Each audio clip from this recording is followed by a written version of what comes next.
Picture a machine, silver and enormous and impossibly loud, sitting in the early morning fog at the edge of a rain-soaked runway. Picture it the way you'd picture something that has no right to exist. Something built by people who were, to be completely honest with you, still mostly guessing. 2 engines, each one the size of a small car, spinning propeller blades 9 feet across at 2,000 rotations per minute. The noise is not noise the way rain is noise or traffic is noise. It is a physical event. It is something that reorganizes your organs. It vibrates your back teeth. It makes the coins in your jacket pocket rattle against each other in a frequency you feel more than hear. Now fill that picture in. Aviation fuel. The smell of it is everywhere, soaked into everything, hanging in a haze above the tarmac that stings your eyes when the wind shifts. Engine oil, burning slightly, layering over the fuel smell the way smoke layers over fire. And underneath that, underneath all of it, the wet September air of the Chicago waterfront, the lake smell, the industrial smell, the smell of a city of 4 million people just starting its morning. Add a cabin, 21 seats, 14 rows of seats, narrow and cloth-covered, arranged in a pattern your body is not going to appreciate. The ceiling is so low that any man taller than 5'10" has to duck to walk the aisle. The windows are small and round and already starting to fog on the inside. The floor vibrates, not subtly, not the way a washing machine vibrates in the next room. The floor vibrates the way the floor of a factory vibrates when the presses are running. A deep mechanical shudder that travels up through your seat and into your spine and settles somewhere in the base of your skull. Add to all of that the sound of someone, somewhere behind you, who's not having a good morning. The sound of a paper bag being put to use. The resigned, efficient sound of it, like something totally expected. Like weather. That is a commercial airline flight in September of 1937. The future of transportation, the triumph of the modern age, a miracle according to every newspaper in the country. $160 round trip, 12 weeks of wages for an average working American. You paid that to feel this way. I make these history stories, and I honestly cannot tell you whether you're listening because you want to fall asleep or because there's something in you that finds the idea of early aviation genuinely fascinating in a way that disturbs the people who love you. Either way, here we are. Get comfortable. Pull the blanket up. Let your shoulders drop. Because tonight we're going back to 1937 and we're getting on an airplane together, and it is going to be the longest, loudest, coldest, most terrifying, most genuinely extraordinary thing you've ever done in your life. And that includes the time with the bicycle and the fence that you still don't fully talk about. Your name is Walter Collins. You're 24 years old. You grew up in Dayton, Ohio, which is a city that contains, not coincidentally, the Wright brothers' bicycle shop, which means you have grown up with aviation in a way most people haven't. Not as a participant, not as someone who flies, but as background, as a fact about the world. Those 2 men from your city went to a beach in North Carolina and changed the shape of human possibility, and that happened 34 years ago, and you have been alive for most of the aftermath. You have never been on an airplane. That ends in approximately 40 minutes. When TWA Flight 1 pushes back from its gate at Chicago Municipal Airport and begins the process of becoming, for the next 8 hours and 40 minutes, your entire world. This is September 14th, 1937, a Tuesday.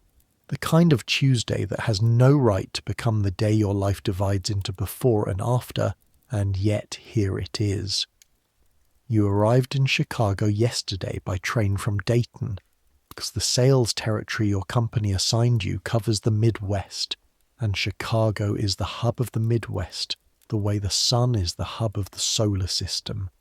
Everything else orbits it, and everything else is significantly colder.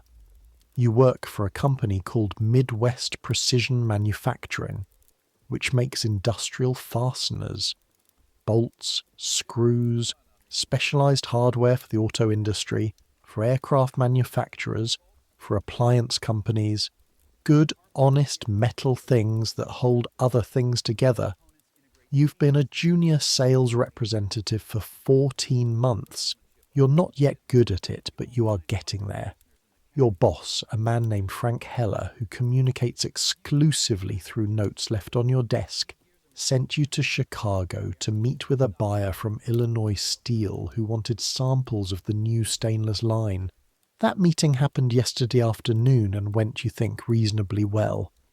The buyer was non-committal in the way that buyers are always non-committal, which you've learned to read as something between skeptical interest and genuine curiosity, and you left his office with a handshake and a maybe that felt more like a probably, which felt like a win. You were supposed to take the overnight train back to Dayton, then forward to Pittsburgh, then the long drive to a meeting in Allentown, Pennsylvania, on Thursday. That was the plan. Then the telegram arrived. You picked it up from the front desk of the Bismarck Hotel at 7 o'clock last evening. Frank Heller, master of brevity, had used 13 words. Meeting moved to Wednesday. Stop, get to New York somehow. Stop, this is important. Get to New York somehow. A train takes 20 hours. The overnight left at 8 and would put you in Penn Station at 4 in the afternoon, with just enough time to check into a hotel and wash your face before the meeting at 5, assuming nothing went wrong, assuming no delays, assuming the gods of the Pennsylvania Railroad were in a benevolent mood. The clerk at the Bismarck Hotel's front desk, a young man with exceptionally well-oiled hair and the serene confidence of someone who has solved much larger problems than yours, made a phone call, then another. Then he told you, with the particular satisfaction of a man who has just performed a small miracle on your behalf, that there was one remaining seat on TWA's morning departure, Transcontinental and Western Air, Flight 1, Chicago Municipal to Newark, departing 6:45 a.m., arriving Newark approximately 3:30 in the afternoon, 8 hours and 45 minutes, including a refueling stop in Pittsburgh and a brief halt in Philadelphia, $145. One way. Frank Heller's company account covers travel. You authorized it with a phone call that Frank did not pick up, which means either he approved it or he was asleep, and you'll find out on Thursday which one. You wrote it in the expense ledger. You tried to sleep. You mostly failed. And now it is 6:15 in the morning, and you are standing on the tarmac of Chicago Municipal Airport, with a leather travelling bag in one hand and a paper boarding pass in the other, and in front of you, perhaps 40 feet away, sits the Douglas DC-3 that is going to carry you to New York. It is the most impressive thing you have ever been afraid of. The DC-3 gleaming in the early fog light. The airline's livery along the fuselage, red and white lettering on polished aluminum, the word TWA stenciled in letters 2 feet tall. The wings sweeping back from the upper fuselage, each one longer than the width of a city street. The 2 radial engines, Wright Cyclones, 14 cylinders each, currently running at idle with a sound that is physically interfering with your ability to think clearly. The propellers spinning so fast they're nearly invisible, just a shimmer in the grey morning air, a translucent disc that you understand in the abstract is solid metal, moving at extraordinary speed. You understand this. You grew up in Dayton. You know what propellers are. That understanding is doing absolutely nothing for you right now. A man in a grey TWA uniform appears at your elbow.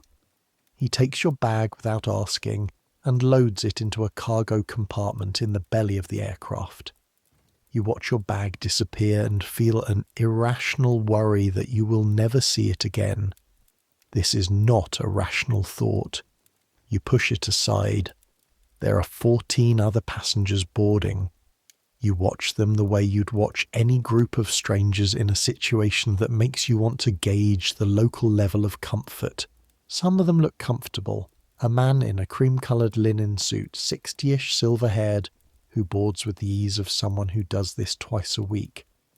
A woman in a dark travelling coat with a hat pinned precisely and a small case that she clearly intends to keep with her, who hands her a larger bag to the ground crew with the brisk efficiency of someone who has been in this transaction before. Two men in matching dark wool suits who are clearly travelling together, mid-30s, briefcases, absorbed in a conversation that began somewhere else and will clearly survive the boarding process. And there is a young couple, your age or close, who are holding hands so tightly their knuckles are white against each other's fingers. Honeymoon maybe, or first time like you. They're pressed together at the shoulder even though there's plenty of room on the tarmac. Solidarity. A small man with a moustache who's wearing, inexplicably, a bow tie at 6:15 in the morning, and who boards with the mechanical, do not look down certainty of someone who very much does not want to be here, but has decided that stopping is worse than continuing. You feel a specific warm kinship with that man. The boarding stairs are wooden, portable, a simple structure that a ground crewman holds steady at the base. The door of the DC-3 is roughly 4 feet wide and 5 feet tall, cut into the left rear fuselage, just forward of the tail. You duck your head going in, though you probably don't need to, your hat brushing the top of the frame, and then you're inside. The smell. This is the first thing. Before the narrow aisle, before the rows of seats, before the sound, which at this proximity is a constant physical pressure against your eardrums, the smell hits you. Aviation fuel, which you already know from outside, but richer in here, more concentrated, mixed now with the smell of the seat fabric, something synthetic and slightly sweet, and underneath that the smell of cleaning solution, something industrial, and underneath that, fainter, the smell of the aircraft itself, of metal and oil and the specific closed air smell of a space that is pressurized slightly differently than the world outside. And something else. Something you'll identify later, when you're more experienced, as the accumulated smell of hundreds of passengers, of anxiety and perfume and hair oil, and the faint ghost of cigarette smoke from the last flight. The smell of a space that has been breathed in by a great many people who are all, at various points, slightly uncertain about their life choices. You find your seat. Row 5, left side, window. The seat is covered in a rough burgundy fabric, firmer than you expected, with armrests of painted metal. The cushion is not thick.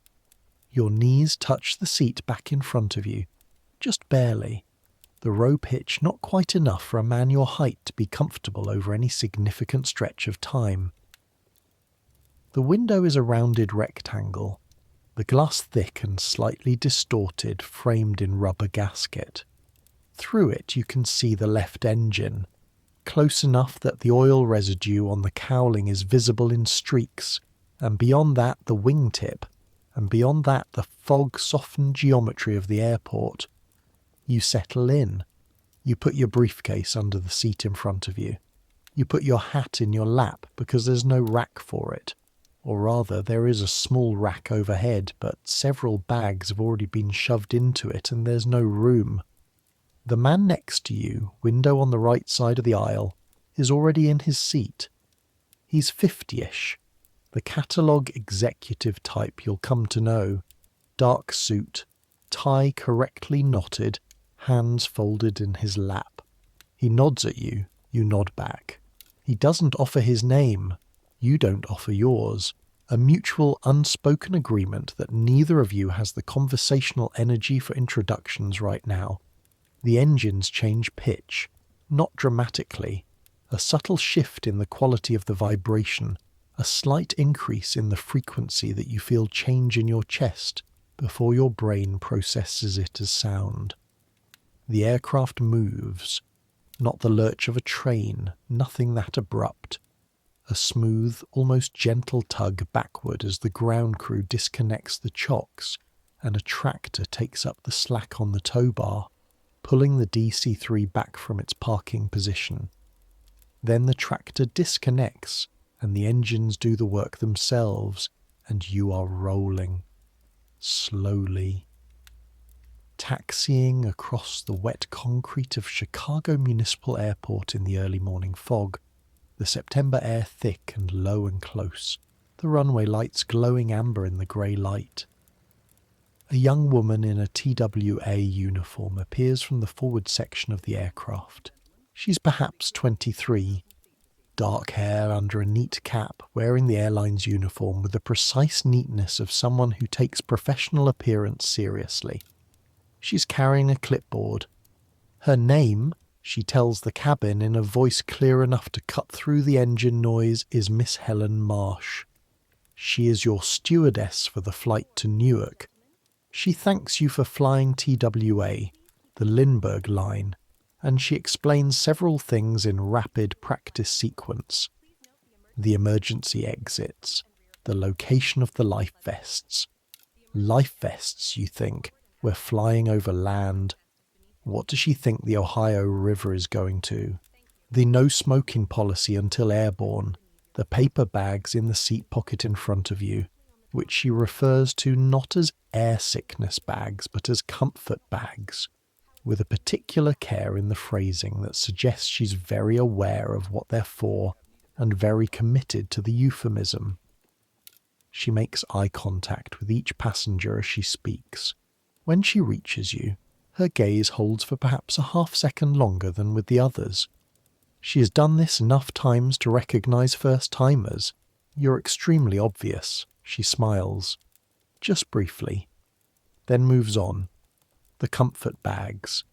You check the seat pocket. There they are. 2 of them. Thick paper. Folded flat. You look at them for a moment. You put them back. The DC-3 turns onto the runway, and here is something that no photograph, no newspaper article, no conversation with someone who's done it before can actually prepare you for. The runway, seen from inside an aircraft that is about to use it, looks both longer and shorter than you thought. Longer in the sense that it stretches out ahead of you into the fog with more space than you expected. Shorter in the sense that at the far end, where the concrete ends and the grass begins, there is a chain-link fence, and beyond that fence there are buildings, and none of that looks far enough away. The engines change again, not a shift, a surge. Both right cyclones accelerating from idle to takeoff power in a matter of seconds. This sound going from manageable to extraordinary, from a sound you can think around to a sound that occupies the entire frequency range of your consciousness. The vibration goes from present to total. The seat shakes, the window frame rattles. Your briefcase tucked under the seat ahead of you taps against the floor in a rapid, nervous rhythm. The aircraft moves forward, slowly at first, then not slowly at all. The DC-3 at takeoff burns through the runway like a man who's made his decision and is done with discussion. The acceleration is not gentle. Your back presses into the seat. The runway markings go from distinct to a blur. The fog begins to separate and stream past the windows. The noise is now so complete that you're no longer really hearing it as noise. It has become the medium through which everything else exists, the way water is the medium for fish. And then, without any drama, without any sensation of effort or transition, the runway drops away. You are in the air. You do not scream. You want to note that clearly. You do not make any sound at all. You grip the armrests. Your knuckles probably look exactly like the young couple's knuckles looked on the tarmac, and you watch through the distorted glass as the ground falls away below you. Chicago Municipal Airport, which seemed enormous at ground level, becomes a rectangle of concrete and lights. The streets around it appear grid perfect, the Chicago grid, which you've heard about but never seen from above. Cars moving on those streets small as toys, their headlights still on in the morning fog. The grey-brown spread of the south side. The dark shape of Lake Michigan appearing to the east. The water the same colour as the sky so that for a moment you can't find the horizon. And then the cloud closes over you, and there's nothing but grey. The engines stay at full power. The aircraft continues to climb. The world outside the window is uniform grey, textureless, so close it looks solid. You have the sudden irrational thought that you could reach through the glass and touch it, that it would feel like wool or cotton batting, something soft and dense and fibrous. Then, with the sudden violence of a theatre curtain pulled back, you break through the top of the cloud layer, and the world changes. Sunlight. The actual sun, which Chicago in September does not always make available, is up here above the clouds, and it hits the top of the cloud layer you've just emerged from and turns everything brilliant, blinding, a white expanse so bright after the grey that your eyes water. The clouds below you are massive and structured, their tops rising in towers and valleys, lit from the side by a sun that is just clearing the eastern horizon, turning everything orange gold at the edges. You have never seen clouds from above. Nobody who was alive in 1900 had ever seen clouds from above. Nobody who was alive in 1850 or 1800 or any other year before a certain morning in December 1903 on a beach in North Carolina. And even after that, for years and years, almost nobody. The number of humans who had experienced this view before you is still, in 1937, measured in the tens of thousands.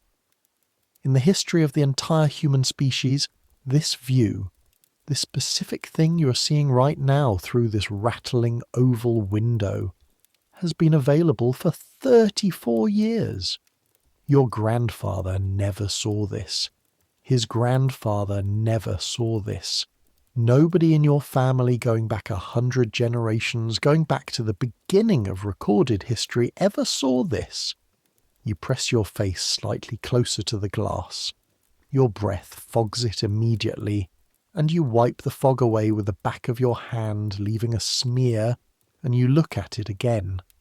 The man in the seat next to you has not looked out the window once. His eyes are on his hands, folded in his lap, and he is completely still with the particular stillness of someone who has chosen not to engage with the reality of their situation and is doing a very competent job of it. You decide not to disturb him. The aircraft levels off. The engine note changes again, easing back from the full power surge of takeoff to something more sustained, more even. The vibration shifts slightly in character.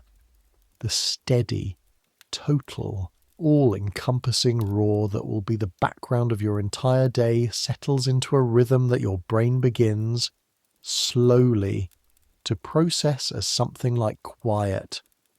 Not because it is quiet, it is not quiet. You could not have a normal conversation with the man sitting 6 inches to your right. You would have to lean and speak directly into his ear, and even then you'd both be working at it. It is genuinely physically loud in a way that modern air travellers don't experience and couldn't really imagine. But the pitch steadies, the rhythm steadies, and your body, which has been running on adrenaline since the engines surged for takeoff, begins the long and slightly embarrassing process of returning to normal. Miss Marsh appears in the aisle. She's carrying a tray. This, you will discover, is the part of flying in 1937 that the magazines actually get right, and it is also the part that makes the rest of it slightly surreal. Because the meal service on a TWA flight in September of 1937 is, in its way, remarkable. The trays are small but fitted, the food contained in compartments, and what she sets in front of you is a breakfast, an actual breakfast. Scrambled eggs, which must have been prepared at the airport and are now not quite hot but warmer than room temperature. A small portion of toast, somewhat flattened by its container, with a pat of butter and a small jar of orange marmalade. Orange juice in a cup with a lid. Coffee, also with a lid, in a thermos pour arrangement that minimises spillage. This is important because the aircraft is right now not perfectly steady. The cloud layer below you is generating the kind of mild turbulence that will be constant for most of the next 8 hours. Not violent, not the drop your stomach kind, but a continuous gentle irregularity, a random variation in the air that keeps everything slightly in motion. The coffee shifts in the cup. The toast slides fractionally on the tray. You eat. It tastes like airline food, which is to say it tastes like food that has been cooked in one place, packaged, transported, and served in another, and you are grateful for it anyway because you didn't eat breakfast in the chaos of getting to the airport. And there is something grounding about eating. Something that your body recognizes as normal in a situation where almost nothing else qualifies. The man next to you eats without looking up. The Sears Roebuck executive, who you decide is probably not a Sears Roebuck executive, who might be anything, who might be a salesman like you, or a lawyer, or a man who made a great deal of money doing something and is now transporting that money between cities, takes each item from his tray with the mechanical focus of someone who has decided that normal behaviour is the solution to his current situation. He cuts his eggs. He puts the egg on the fork. He brings the fork to his mouth. He chews. This is just a meal. This is a perfectly normal meal. Everything is fine. You respect this. You decide to think of him as someone you admire. You finish your eggs.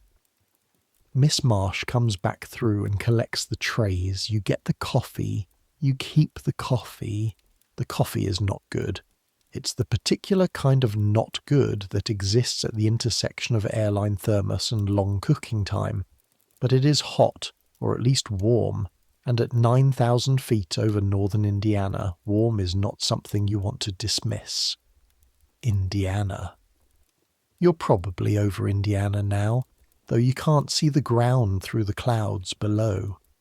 You know the general idea of the route, southwest to northeast, Chicago to Pittsburgh to Philadelphia to Newark, following roughly the old National Road and then the Pennsylvania hills.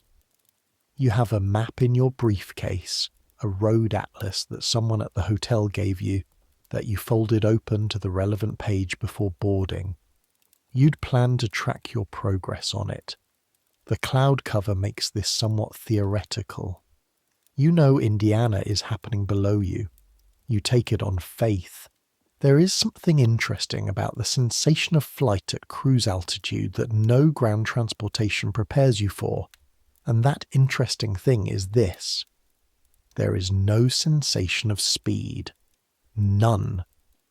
At takeoff, yes, you felt the acceleration. You felt the ground moving faster and faster beneath you. But up here, at 9,000 feet, moving at 170 miles per hour, you feel almost nothing. You feel the vibration of the airframe. You feel the irregular, gentle motion of the mild turbulence. You feel the cold that is coming through the window glass in a steady seep that your body has already noticed and filed under things to manage. But speed, motion, the sense of covering distance, nothing. Absolute stillness, except for the physical evidence of the engines in the air. You know that the DC-3 is covering 3 miles every minute. Chicago to Pittsburgh is about 300 miles. You do the arithmetic the way your brain always does arithmetic, automatically without being asked. Roughly 100 minutes, less than 2 hours. 2 hours feels both very fast and, given current conditions, very far away. The noise is the thing that nobody tells you about and that you cannot adequately prepare for. You know it's loud on an airplane. Everyone says it's loud. Loud doesn't mean anything. Loud is the car with the bad muffler parked outside your apartment. Loud is the factory floor. Loud is a crowded restaurant where you have to lean in to hear the person across the table. This is not that kind of loud. This is a kind of loud that has its own physics. The 2 Wright Cyclone engines, 14 cylinders each, developing 1100 horsepower between them, produce a sound that occupies not just volume but space. It fills the cabin the way water fills a vessel. You don't experience it as coming from any particular direction. It comes from everywhere. It comes from the floor and the walls and the ceiling and the seat beneath you and the air itself. After 20 minutes of it, something strange happens. Your brain stops trying to hear around it. It files the engine noise under background, the way it files the sound of your own heartbeat, and suddenly you can almost think clearly again. The other sounds of the cabin become accessible. The rattle of the window frame, the sound of the man in the seat ahead of you turning a newspaper page. A crisp snap you shouldn't be able to hear but can, because you've adapted to find signals in the noise. The occasional sound of conversation from the seats a few rows forward, where 2 passengers have leaned together and are apparently managing a discussion by speaking directly into each other's ears. The young couple, you notice, are holding hands across the armrest between them. They're looking out the window together, the young woman's face pressed to the glass, the young man's chin nearly on her shoulder. There is something about watching 2 people see clouds from above the first time together that makes you feel something you don't quite have a word for. Glad you witnessed it, maybe. Glad it exists. The cold intensifies as the flight progresses. This is something the airlines of 1937 are working on, will keep working on for years, and will not fully solve until pressurization becomes standard in the early 1940s. The DC-3 is not pressurized. It is a thin aluminum tube at 9,000 feet, and 9,000 feet is cold in September, particularly over the Great Lakes region, particularly in a thin aluminum tube. The heating system exists. TWA has a heating system. It produces warmth the way a single candle produces warmth in a large room. Technically present, practically inadequate. The cold comes through the window glass first. A steady radiation of cold that touches your face and your right hand and your right forearm, the side of you facing the window. It seeps through your jacket sleeve at the shoulder where it touches the fuselage wall. Your feet on the vibrating aluminum floor register cold through your shoe leather. Not dangerously cold. Not the kind of cold that hurts. Just the kind of cold that accumulates, that adds up over hours, that leaves you by the time you land feeling as though you've been standing outside for the duration. Miss Marsh comes through with blankets, small wool blankets, grey with the TWA logo, which she distributes with the practiced efficiency of someone who does this on every flight. The man next to you takes his without comment and wraps it around his lap. You take yours and do the same. The blanket helps. Marginally, it helps. You've been in the air for approximately 45 minutes. You have 7 hours to go. You settle in the way you settle into any long-haul situation. The way the body adjusts to sustained discomfort, the way it adjusts to the engine noise, by reclassifying it from emergency to condition. The vibration that felt alarming is now just the texture of the seat. The cold is just the temperature. The noise is just the air. You open your briefcase and take out the industrial catalogue you were supposed to review before your New York meeting. Midwest Precision, Manufacturing, Industrial Fasteners, the 1937 product line. Bolts and screws and specialty hardware, all of it laid out in dense columns of specifications. You flip to the page you need, the stainless line specs that the New York buyer is interested in. You read the same paragraph 3 times without absorbing it. You close the catalogue. You look out the window instead. The cloud cover has thinned slightly. Through gaps, far below, you can see Ohio, probably, or Pennsylvania, though you can't be certain. From 9,000 feet, the landscape is a quilt. Not the way you'd picture it from a metaphor. Actually a quilt. Squared fields in brown and green, and the yellow of harvested corn. The dark threads of roads, almost too thin to see. Occasional clusters of buildings, farm settlements, small towns. Their water towers the most visible feature from this altitude, round and round-roofed. The tallest structure in each community. The slight silver glint of a river somewhere north of the aircraft's course. You were born in Dayton. You lived your entire life on that ground.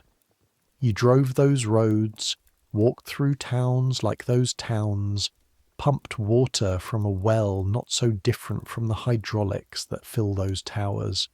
You know what it looks like from inside. You know what it smells like, the specific smell of Ohio in September, cut hay and diesel and turned earth. From up here it is geometric and abstract and completely beautiful, and you cannot smell anything except aviation fuel and coffee. There is a man in the seat directly ahead of yours. You know this because the seat exists and there is a hat brim visible over the headrest. You don't know who he is. You have not heard him make any sound. He will remain for the duration of this flight, a hat brim and a pair of very still shoulders, and this seems to be working fine for him. At approximately 1 hour and 20 minutes after takeoff, the aircraft begins its descent into Pittsburgh. The descent is when things change. Coming down through cloud cover in a DC-3 in September of 1937 is an exercise in trusting the aircraft and the pilots in a way that flying in clear air doesn't require. Because in clear air you can see. You have visual reference, you know where the ground is and you can see it coming, and your animal brain can monitor the situation even if your rational mind knows there's nothing useful it could do about it. In cloud, you have nothing but the noise and the motion. The aircraft noses down, gently but definitely. The engine note changes, drops slightly, as power is reduced and the DC-3 begins trading altitude for groundward velocity. The clouds outside the window go from a vague grey light to an enclosing grey dark as you descend into them. For a period of several minutes, 4, maybe 5, though it feels longer, the world outside the window is featureless. Grey to the left, grey above, grey below, which is meaningless because grey below should be ground but might also just be more grey. The turbulence increases in the clouds, not violently, but noticeably. The aircraft moves in ways it wasn't moving at cruise altitude, small quick adjustments in pitch and roll as it passes through air masses moving in different directions. The seat shudders. The window rattles in its frame. Your coffee cup, secured in the cup holder built into the armrest, sloshes against the paper rim. The man next to you stirs, just slightly.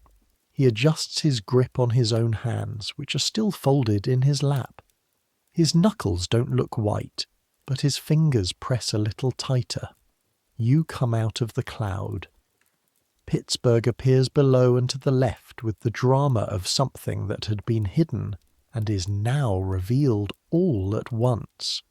The city sits at the junction of three rivers, the Allegheny, the Monongahela, and the Ohio, which are each substantial rivers, and they meet here in a confluence that defines Pittsburgh the way rivers define all old American cities.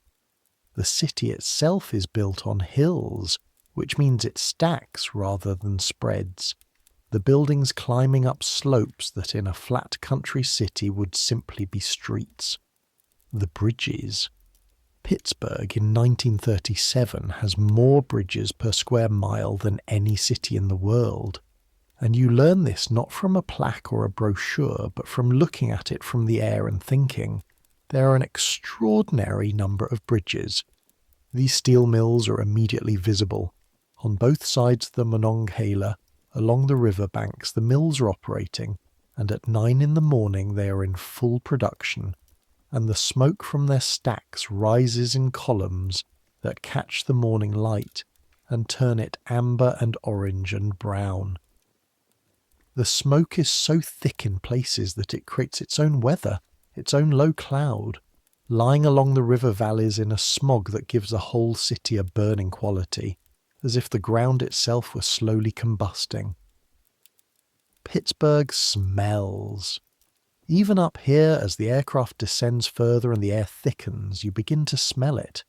Coal smoke and iron and something industrial and old that isn't any one thing, but is the accumulated smell of a city built on fire.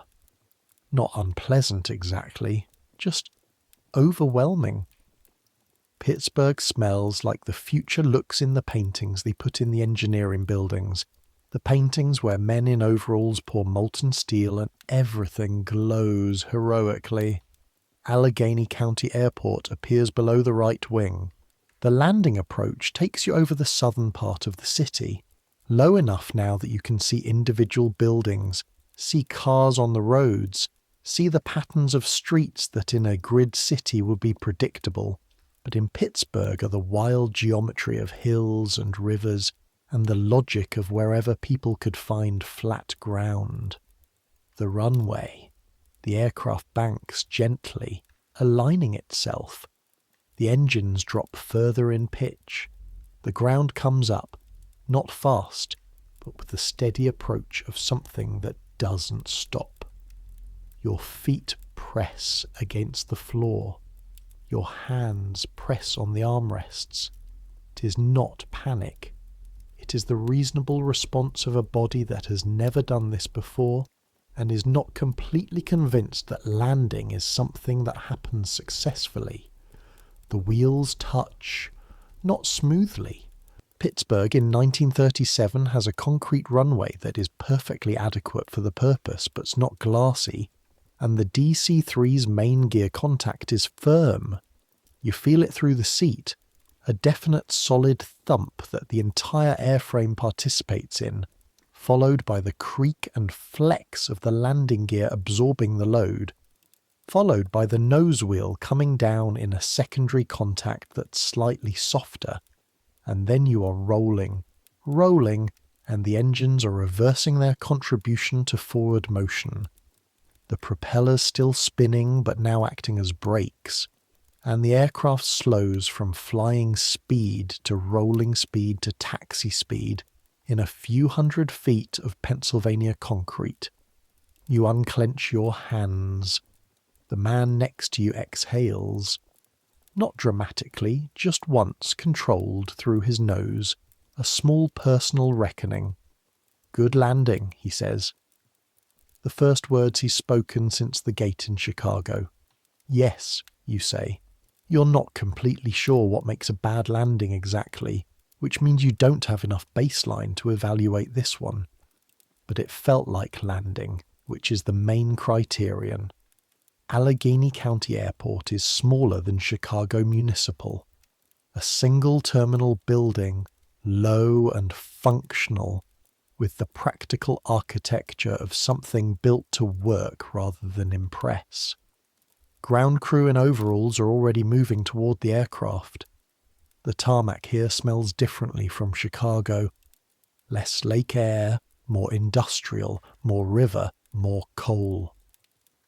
The stop is brief, 25 minutes. Refueling, which happens with trucks that pull up to the aircraft with an efficiency that you watch through the window with genuine interest. Ground crew swapping out or adding baggage. You can hear the compartment doors below the fuselage opening and closing, the clunk of cases being shifted. 2 passengers deplane in Pittsburgh and 3 new ones board. The new ones bring their Pittsburgh smell with them. The coal and iron and river smell, though it fades quickly in the existing aviation atmosphere of the cabin. Miss Marsh walks the aisle to count heads. She meets your eye when she passes. You nod, she nods. A small acknowledgement that has no content but feels meaningful. Then the engines, which have been at idle during the stop, spool back up to takeoff power, and you go through it all again. Pittsburgh to Philadelphia is roughly 300 miles, 100 minutes, another hour and 40 minutes of this. Then a brief stop at Philadelphia, then Newark. Your total flying time today will be approximately 7 hours and 20 minutes of actual airborne time, plus 2 stop times of roughly a half hour each. You'll arrive at Newark around 3:30 in the afternoon. You left the Bismarck Hotel in Chicago at 5:15 this morning. Total travel time, door to door, if everything goes according to schedule. And in 1937, things go according to schedule with the reliability of weather, which is to say approximately, on good days, is roughly 10 to 11 hours. The train would have taken 20. That is the revolution.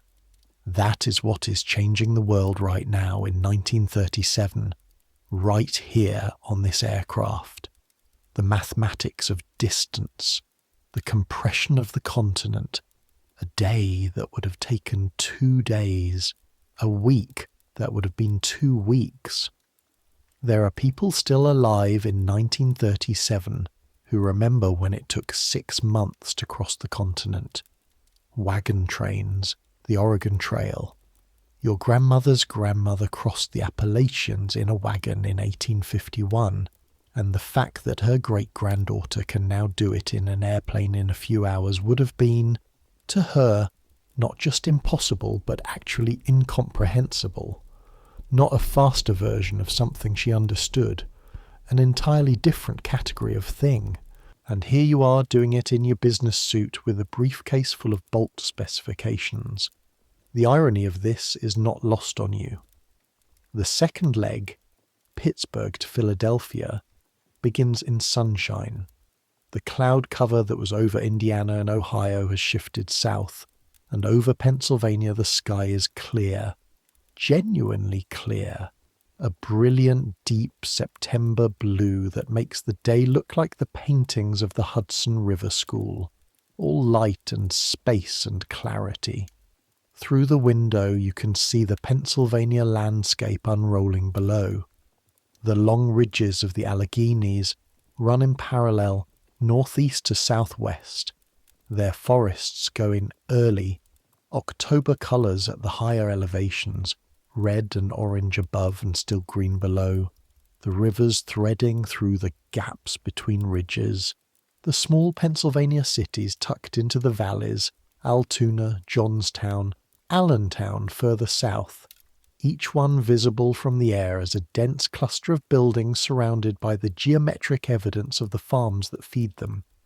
This is more beautiful than anything in the brochure. This is, and you understand this very clearly at 9,000 feet over Pennsylvania, the most beautiful thing you have ever seen. Not beautiful the way a painting is beautiful, or a woman is beautiful, or a sunset over the lake is beautiful. Beautiful the way a true thing is beautiful. The truth that the world is this shape, that the continent is this green and rolling and impossibly detailed, that underneath the roads and the towns and the fields is an underlying geological structure that you can see from up here as a pattern, ridges and valleys in a rhythm set down before anything alive was there to observe it. This truth, seen for the first time, lands in you like a weight. You think about your grandmother's grandmother in her wagon, crossing these mountains on foot over those ridges, through those gaps, a process of weeks. The mountains as obstacle, the mountains as something you fought your way through rather than over. And here you are, over them, in half an hour. The man next to you, who has not looked out the window this entire time, is reading a sheaf of papers from his briefcase. Important papers, apparently. Papers that are receiving the same level of focused attention that he previously directed at his folded hands. You decide you like him. He's made his peace with the situation in his own particular way, and his particular way has a certain dignity to it that you can appreciate. What do? You ask, leaning slightly toward him, projecting your voice above the engine noise. He looks up, considers whether to answer, decides yes. Insurance, he says. What kind? Aviation. He looks at you steadily for a moment. Then, apparently, something about the expression on your face strikes him, because he laughs. A genuine laugh, brief, that surprises him as much as you. Aviation insurance, you say. I know, he says. I know. His name is Arthur Bird. He's been flying, not the airplane, riding the airplane, he says, correcting himself with the slight irritation of a man who values precision, for 4 years. He does it because his clients are airlines primarily, and his clients' aircraft and the liability involved, and the rate structures and the actuarial models that underpin all of it. He goes where the planes go because the planes are the product. You must know the statistics, you say. I do, he says. A pause. Are they bad, you ask. Arthur Bird considers how to answer this. He has the deliberate quality of a man who has spent a career choosing his words carefully in situations where the wrong words have serious consequences. They're getting better, he says, every year, dramatically. 15 years ago, commercial aviation was genuinely dangerous. The accident rate was such that life insurance companies wouldn't underwrite commercial pilots at standard rates. Now, the DC-3, the modern generation of aircraft, the training improvements, the navigation improvements, it's changing. How does it compare to, say, driving, you ask? Depends entirely on how you measure it. He shifts slightly in his seat, settling into the topic the way a man who enjoys his subject settles in. Per mile travelled, flying is safer than driving, has been for several years. Per trip, the risk of any individual flight is extremely low. The issue with aviation is clustering. Accidents aren't randomly distributed. When one happens, it's significant. People remember them. But they happen. Everything happens. Cars crash, trains derail, ships sink. He pauses.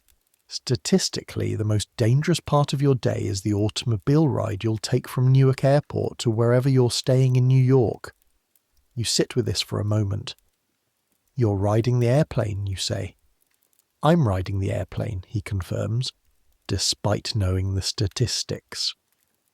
Because I know the statistics, he turns back to his papers. They're actually quite reasonable. He does not look out the window for the rest of the flight, but you notice that his hands, in your peripheral vision, are no longer quite so tightly folded in his lap. Philadelphia appears ahead and below, and then the Delaware River, wide and grey, and then the aircraft descends and lands at Philadelphia Municipal Airport with a smoothness that is noticeably better than Pittsburgh's. The runway surface, maybe, or a different approach, or just the luck of the air. The stop is quicker here. 15 minutes. 1 passenger deplanes.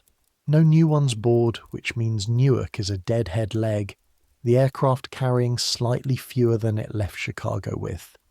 You get off briefly, stretch your legs on the tarmac. The Philadelphia air is warmer than Pittsburgh's. You're lower in elevation, further south, and the afternoon light is strong. It smells like a river city. The flat smell of the Delaware, and something of the city itself. A coastal mid-Atlantic city smell that is recognizably different from the lake industrial smell of Chicago or the coal river smell of Pittsburgh.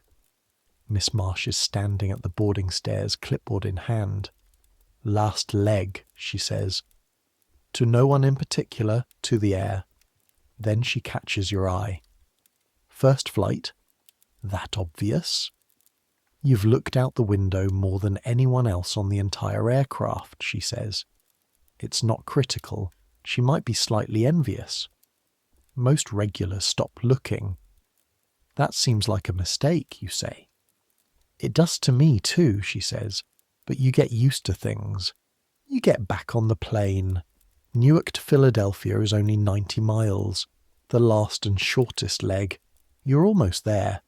You'll be in New York in an hour, roughly, and you will have done something that very few people in all of human history have done, which is to cross a significant portion of a continent in a single day without once touching the ground beneath you.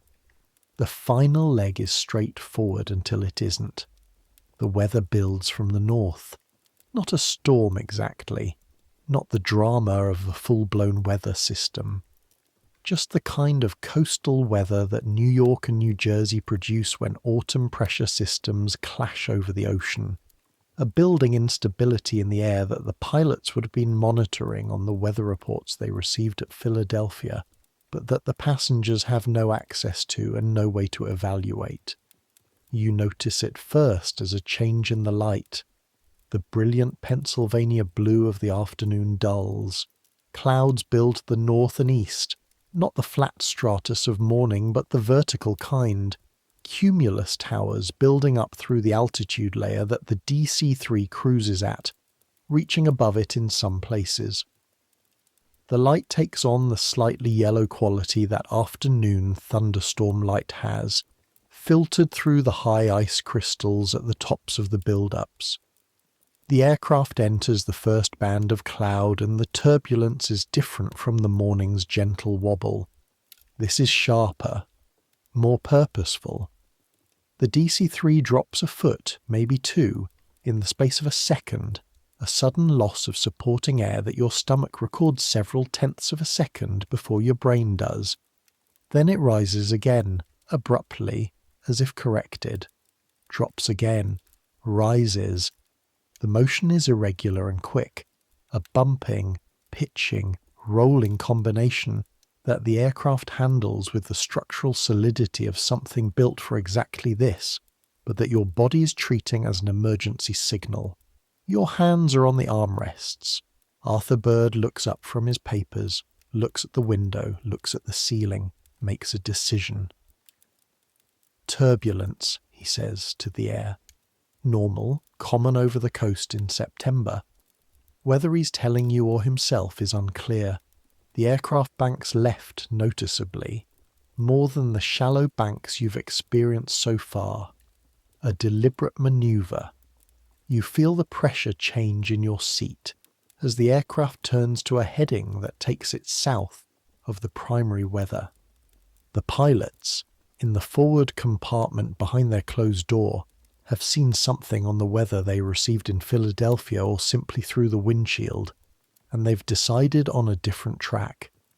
This is something that passengers in 1937 have no way of knowing is happening except from the physical evidence of the aircraft's behaviour. There are no announcements. The public address system on a DC-3 in 1937 is not a thing. Communication between the cockpit and the cabin is Miss Marsh, who knows what the pilots know because they told her when she checked in with them at Philadelphia. There is a small signal light, red and amber, that the pilots can illuminate to indicate conditions to the cabin crew. Miss Marsh sees the amber light come on, and she makes her way calmly forward through the aisle. You watch her face as she passes. She looks the way a professional looks when something is happening that is within the range of things her training covers. Alert but not alarmed. Focused. She speaks briefly through the cockpit door, which opens a crack and closes, and she comes back through the cabin to her jump seat at the rear. The turbulence increases, not catastrophically, not the kind of turbulence that breaks things, but the kind that means business, the kind that makes the distinction between light chop and moderate turbulence in the pilot's weather lexicon very clear to anyone in the back of the aircraft. The drops are deeper, 4 or 5 feet, sometimes more, with that stomach-dropping quality that roller coasters imitate, but this is not an imitation. The pitch changes are quicker. The aircraft rolls slightly to the left, corrects, overcomporects, corrects again. The windows show solid cloud on all sides, dark cloud, and through the cloud the occasional flash of something that is either lightning far away or the reflection of the aircraft's own navigation lights on the water vapour. You are gripping the armrests. Several seats back, the young woman from the couple makes a sound that might be surprise or might be the beginning of fear, quickly suppressed. Her husband says something into her ear. The man in the bow tie, 3 rows ahead, has his eyes closed, has had them closed for most of the last hour. Either he's asleep, possible, people do sleep through turbulence if they're tired enough, or he's doing something else with his eyes that doesn't involve looking at the windows. You understand this choice. The aircraft drops. This one is bigger. A fall that lasts long enough, maybe 3 seconds, maybe 4, for you to understand it differently from the small drops. You feel it in your gut, in the way you feel the beginning of the descent on a fast elevator, but more so. The lap tray, which you'd folded down at some point and now have the industrial catalogue sitting on, participates visibly in this drop. The catalogue slides toward the forward wall of the tray as the nose pitches down, then back as it recovers. Your coffee cup, the second one that Miss Marsh brought through about an hour ago, has a lid on it, thank God, but you feel the contents shift. Then the nose comes up and the aircraft climbs abruptly in a correction that presses you back into the seat, harder than cruise, and the engines surge to a higher pitch as the pilots demand more power from the cyclones. Then it steadies, not completely. The chop continues, lighter now, the random small irregularities rather than the purposeful structural drops. But the big ones seem to have passed. You breathe. Your hands are still on the armrests. Your fingers are cramped from gripping, and you didn't notice when they cramped. Arthur Bird, next to you, has put his papers flat on his lap and is looking at the window. The first time he's looked at the window the entire flight. That was the edge of the system, he says after a moment. The pilots took us south. We're past the worst of it.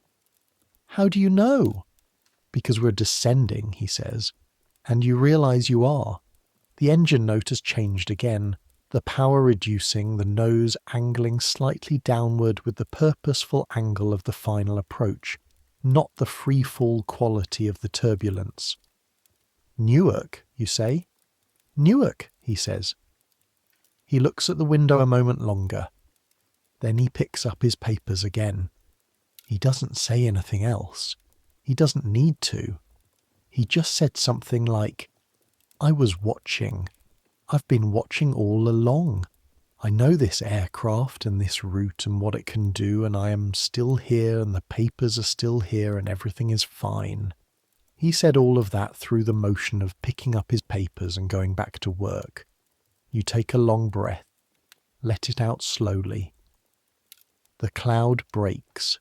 Newark Bay appears below, grey and flat and absolutely beautiful in the way that solid ground is always beautiful when you've been suspended above it for hours. The New Jersey shore, the Hackensack meadows, the long bridges over the wide tidal flats, and beyond, to the east, across the Hudson, the skyline. New York. You've been to New York once before, on the train 2 years ago, for a family wedding. You arrived underground at Penn Station and went from the station to the hotel, and from the hotel to the church, and from the church to the hotel, and from the hotel back to the station. You saw the city as a series of corridors between transportation and destination. You saw it the way most people see cities, from inside. You're seeing it from outside now, from the air, from the west across the Hudson, in the late afternoon light of a September day that turned difficult and then recovered. The Manhattan skyline catches the sun at an angle that makes it look, from the air, exactly like the photographs, exactly like the paintings, exactly like the idea of it that people carry in their heads when they've never seen it, except those representations are from ground level looking up, and this is from the air looking across, and the difference is significant. From the ground, the skyscrapers are overwhelming, singular, they fill the sky. From the air you see the whole pattern, the island of Manhattan laid out from above, long and narrow, surrounded by water. The buildings dense at the south end where the financial district clusters, thinning slightly in Midtown, dense again at the Empire State and Chrysler buildings, which from this angle you can pick out by their heights and their distinctive tops. Central Park, a rectangle of green in the middle of the grey and brown grid, which from the air has the quality of something deliberate, a deliberate insertion of nature into a city that would otherwise have simply built over it. You've been staring for a minute before you realise your mouth is slightly open. You close your mouth.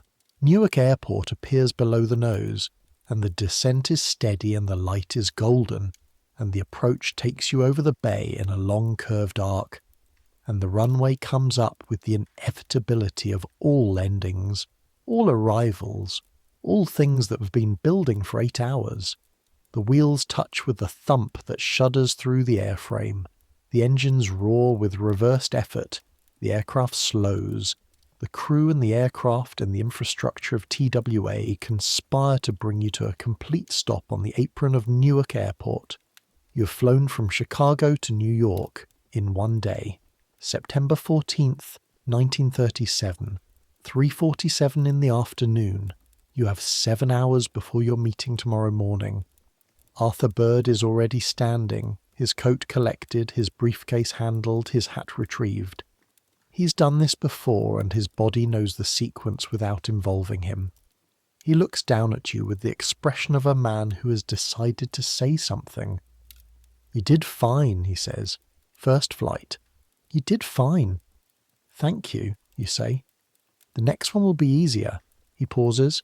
"Not comfortable, just easier." He makes his way forward, and you lose him in the shuffle of 14 people retrieving bags and coats and hats from the limited storage of the DC-3's cabin. You stand on the tarmac at Newark Airport with your travelling bag in one hand and your briefcase in the other, and your hat crooked on your head, the New Jersey September air smelling of salt and industry, and the first hints of evening cooling. The engines are winding down behind you. the pitch dropping from operating to idle to silence in a sequence that your body has already memorized as meaningful even after a single day. Miss Marsh is at the bottom of the stairs, overseeing the deplaning, saying goodbye to passengers with the professional warmth of someone who means it personally. When you reach her, she says, without being reminded, "Good flight, Mr. Collins." She remembered your name from the boarding card. In the chaos of an 8-hour flight, turbulence, meal service, and 14 passengers, she remembered your name. "How many flights do you do a week?" you ask. 3 return trips, she says. Chicago, Newark, Chicago, when the schedule is regular. You do the arithmetic, as your brain always does, without asking. 3 return trips, 6 legs, more than 5,000 miles a week, more than 250,000 miles a year. "You like it?" you ask. "I love it," she says. And she says it the way people say things that are genuinely true. Not performed, just true. "I get to see the country from the air. I get paid to do something that most people dream about. I'm 23 years old, and I've been to more cities than my grandmother visited in her entire life." She looks up for just a moment at the sky over Newark Bay, still blue in the west but darkening to gold to orange in the direction of where the sun is going. "Ask me again in 10 years, she says, "if I still love it. But right now, yes, absolutely yes." She goes back to her work, and you go to find a taxi to take you to Manhattan. The taxi driver asks how you arrived. You tell him. He looks at you in the rearview mirror with the particular expression of a New Yorker encountering someone who has voluntarily done something a New Yorker considers unnecessary risk. "The airplane," he says. "The airplane," you confirm. "Huh?" he says. He merges onto the highway. After a moment, "How was it?" You think about this. The fog at Chicago Municipal. The smell of aviation fuel thick in the cold morning air. The propellers blurring into invisibility. The stomach-dropping weightlessness of takeoff. The cloud top exploding into sunlight and the world going from grey to brilliant in half a second. Indiana as an abstraction below cloud. Pittsburgh as smoke and bridges and rivers converging. The Pennsylvania ridges in autumn colour. The Philadelphia turnout. The turbulence over New Jersey. The aircraft shuddering. The drops that made your stomach do things it has no business doing. Arthur Bird's papers. Miss Marsh's steady professionalism. The skyline across the Hudson. Extraordinary, you say. The driver looks at you in the mirror. "But you'd do it again?" "Yes," you say, and you mean it. Absolutely, yes. Your meeting goes well. It goes better than well. The New York buyer, a man named Kellner from a manufacturing firm on the west side that supplies hardware to the building trades, has been looking for a reliable stainless supplier for 18 months. And the samples you've brought from the Pittsburgh meeting, the ones the Illinois steel buyer passed on. Kellner holds in his hands and turns over and says, with the contained satisfaction of a man who finds what he'd been looking for, "This is exactly right. This is the specification." You come out of the meeting with a letter of intent for an order that represents 3 months of your current quota. Not a signed contract. Not yet. But a letter of intent that you fold very carefully and put in your inner jacket pocket, and that you feel against your chest for the entire taxi ride back to your hotel. You eat dinner at the hotel. Alone, which is fine.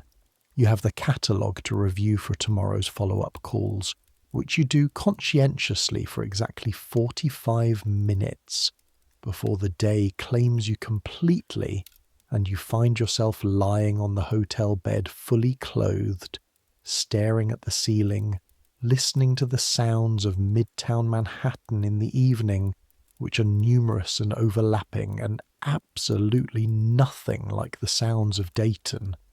You think about the flight, about the 8 hours in the aluminum tube, about the cold and the noise and the turbulence over New Jersey and the way your hands grip the armrests, about the clouds from above, the sunlight the Ohio fields in their geometric patchwork, about Arthur Bird and his papers and his quiet expertise, about Helen Marsh saying, "I love it," in the way of something genuinely true. You think about your grandmother's grandmother in her wagon, the wagon that took weeks to cross what you crossed in a day. You fall asleep in your business suit, which you will be slightly embarrassed about in the morning, but that is tomorrow. The days that follow are the ordinary machinery of sales trips. You make your calls, you present your samples, you do the careful, repetitive work of turning interest into commitment and commitment into orders, the work that is sometimes satisfying and often tedious, and always has the quality of building something even when individual days feel like they go nowhere. The Kellner deal moves forward. Illinois Steel comes back around, as buyers often do when you've stopped chasing them. Your quarterly numbers improve. Frank Heller, who communicates through notes, leaves one on your desk in Dayton that says, "Good quarter." This is, in Frank's register, approximately equivalent to a standing ovation. But the thing that stays with you is not the Kellner deal. The thing that stays is the flight. You think about it on the train to Cleveland 2 weeks later. The train is fine. The train is comfortable even. The lounge car is genuinely pleasant, and the landscapes of Ohio roll by at a pace that lets you see things the airplane speed makes impossible. But it's slow, and you know now what the alternative is. You know what the land looks like from up there, from 9,000 feet, in the particular light of a September morning. You know the sound of the right cyclones at cruise. You know the cold of the window against your face. You find yourself checking the TWA schedule in the back pages of the airline magazine you brought home from Newark without really meaning to. You find yourself doing the arithmetic of how many of your current routes could involve air travel instead of rail. The Chicago run, the New York run, the St. Louis trip next month. It is not cheap. $145 one way is not cheap in 1937. Your expense account has limits, and Frank Heller, despite his enthusiasm for good quarters, has opinions about spending. You've made the case in your head several times that the time saved on the New York flight alone justified the fare. 8 hours versus 20, 12 additional hours in the destination city, more meetings possible, more time in front of customers. And you have not yet made this case to Frank because Frank responds to arithmetic, and you are assembling the arithmetic. But the arithmetic is clearly there. You fly again in November, Chicago to St. Louis, a short hop, barely 2 hours, on an American Airlines DC-3 that is slightly older than the TWA aircraft and vibrates in a slightly different key. The particular resonance of different hours, different maintenance cycles, different histories. The flight is smooth and quick and boring in a way that is not boring at all. That is, in fact, the best possible version of this experience, and you sit in the window seat and eat the sandwich they serve and look at Missouri passing below at 170 miles per hour and feel for the first time something that is not fear or awe or wonder, but is a more ordinary version of all three: comfortable. Not comfortable the way you're comfortable in your desk chair in Dayton. Comfortable the way a person is comfortable with something they've decided to accept. The noise is still there. The cold is still there. The vibration is still there.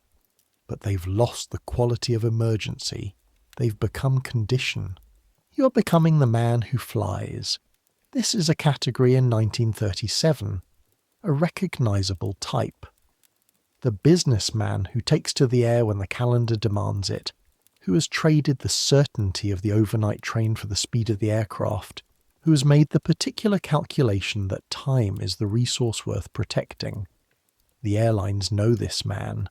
The hotels near airports know this man. The taxi drivers who pick up from Newark and Midway and Municipal know this man. You're still learning to be him. The second time you encounter major weather is January 1938. A Chicago to New York run on a Friday, because a client meeting rescheduled to the end of the week, and the alternative is staying in Chicago over the weekend, or taking the overnight Saturday train and arriving exhausted. You take the Friday flight. The weather briefing, which is posted in the terminal at Chicago Municipal for any interested passenger, shows a low-pressure system centered over Lake Erie. Standard winter Great Lakes weather, which means there will be cloud, there will be precipitation of some form, there will be significant turbulence over Pennsylvania, where the air coming off the warm Atlantic meets the air coming off the frozen Great Lakes. You read the briefing, you understand roughly what it means. You board anyway. This is a choice that requires explaining, because the rational case for not getting on this aircraft on this day is not negligible. The weather is going to be rough. You know that. The pilots know that. The airline knows that. And yet they are operating because within the range of what the DC-3 can handle, and what the regulatory framework of 1938 considers acceptable flight conditions, this is within limits. But the limits in 1938 are not conservative. The Civil Aeronautics Authority, which has been regulating commercial aviation only since 1938, is still calibrating what the limits ought to be. The airlines are simultaneously trying to prove to the public that flying is safe and reliable. These two things sometimes in tension, and making scheduling decisions that reflect the commercial pressure of keeping aircraft flying and passengers moving and revenue coming in, so you get on. The turbulence over Pennsylvania in January is categorically different from September's. It is colder. The air temperature outside the aircraft at 9,000 feet is below 0 Fahrenheit. And the heating system, which was marginally adequate in September, is genuinely struggling in January. And the cabin temperature by the time you reach Pennsylvania is the kind of cold that makes you feel it in your extremities, in your fingers and your feet and the tip of your nose. The wool blanket is on your lap before the aircraft levels off, and you wish it were thicker. The turbulence starts over the Alleghenies. January thermals over the ridgelines, the effect of the mountains forcing the air upward and the cold air collapsing it back down, creating lift and sink that the aircraft moves through with the purposeful violence of a ship in moderate seas. Not catastrophic. Not the kind of turbulence that makes the structural engineer's calculations relevant in any urgent way, but the kind that sustains for an hour, an ongoing battering that is relentless rather than dramatic. You grip the armrests, you breathe, you look out the window, which shows cloud on all sides, grey cloud lightened occasionally by the flash of lightning in adjacent cells, far enough away that you can see it, but close enough that you know it's real. Lightning, up close, is not something the airlines want their passengers thinking about. The DC-3 is designed to handle most lightning strikes. The aluminum fuselage is in fact quite good at conducting charge across its surface and dissipating it through the static wicks on the trailing edges of the wings. But understanding this in the abstract is not the same as watching lightning happen at your altitude and feeling that your faith in the aluminum skin is being tested. It is not being tested. The aircraft continues to do exactly what it is designed to do. It is just also cold and loud and shaking. There is a woman in the seat across the aisle from you, maybe 40 in a dark blue travelling coat, who has been reading a book since takeoff. She is reading it still. The turbulence moves the book slightly in her hands. She adjusts, she reads. Occasionally she turns a page. She's either the calmest person you've ever encountered, or she has been sedated, and either possibility seems equally admirable from where you're sitting. How often do you fly? You ask her, projecting your voice across the aisle in the way you've learned. The Lean Project, the airline passenger's method of conversation. She looks up, considers the intrusion, decides it's acceptable. Every 2 weeks, she says, Chicago to Washington. And this, you gesture vaguely at the shaking walls around you, is Tuesday? She looks at the window for a moment, then back at her book. January is worse. February is the worst. March improves. She reads. You sit with this for a moment. January is worse. February is the worst. These are not things you've yet experienced. These are things that exist in your future as a person who now flies. What do? You ask. She looks up again with the expression of someone who is deciding how much of their Tuesday to invest in this conversation. Government, she says. For the airline? For the government, she says, in a tone that closes that topic very gently but very completely. She goes back to her book. The turbulence eases over eastern Pennsylvania. The aircraft descends into Philadelphia, which is grey and wet and cold, the Delaware the colour of pewter, the city itself visible only in the closest mile or two, the rest swallowed by winter cloud.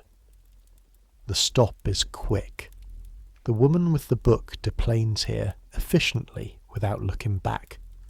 Newark is 45 minutes more and arrives in snow.